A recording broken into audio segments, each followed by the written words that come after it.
Welcome to Jennifer's Tips and Trends. Today we're going to be talking about the foreign buyer part 2. Now that you have a broad sense of how things work, we're going to go into a little bit more detail. You need to ask yourself the basic question of where do you want to live? Manhattan is a city with diverse neighborhoods and extremely unique appeal. Before you begin your search, you want to decide what is important to you. Do you want to be close to work? Do you want to be close to shopping, certain tourist attractions? Is proximity to public transportation extremely important? These are also things you'd want to ask yourself.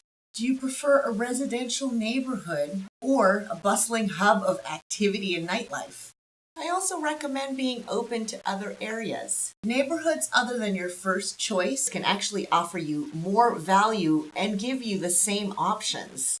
Your agent can provide you several alternatives to neighborhoods that you might not have considered.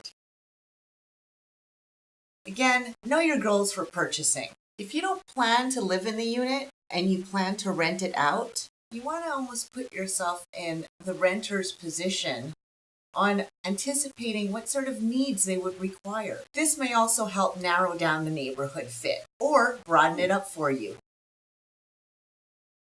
Another important aspect is to know your budget. First, consider what you can truly afford. Second, calculate the cash that's needed for down payment and closing costs. Foreign buyers are expected to put a minimum of 40 to 50% down for a purchase. Another good rule of thumb is to calculate an extra 4 to 5% as your closing cost of the total sale price. This way you'll have everything covered. For those of you who are purchasing a property over $1 million, please be aware that there is a 1% mansion tax on top of that, so you will need to prepare financially accordingly. Another important aspect about purchasing in Manhattan is a foreign investor real property tax, or FIRPTA. If the seller is a foreign person, 10% of the gross sales price is actually withheld in escrow as the seller's potential tax liability.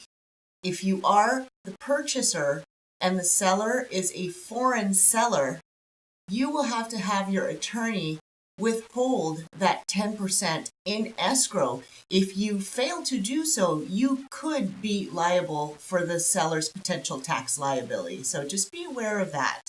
If there is a balance due you, make sure that your attorney files the appropriate tax returns once the contract is signed. Again, I'm not an attorney nor am an accountant, so please seek the appropriate professional help. Some foreign people actually do have good working relationships with a big conglomerate bank like Citibank or HSBC. You might want to also explore your options through them.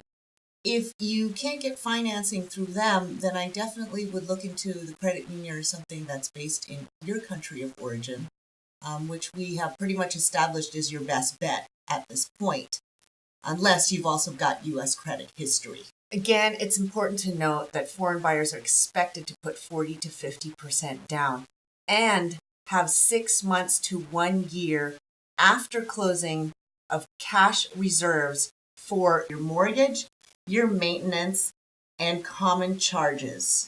Common charges are costs associated with the upkeep of your building.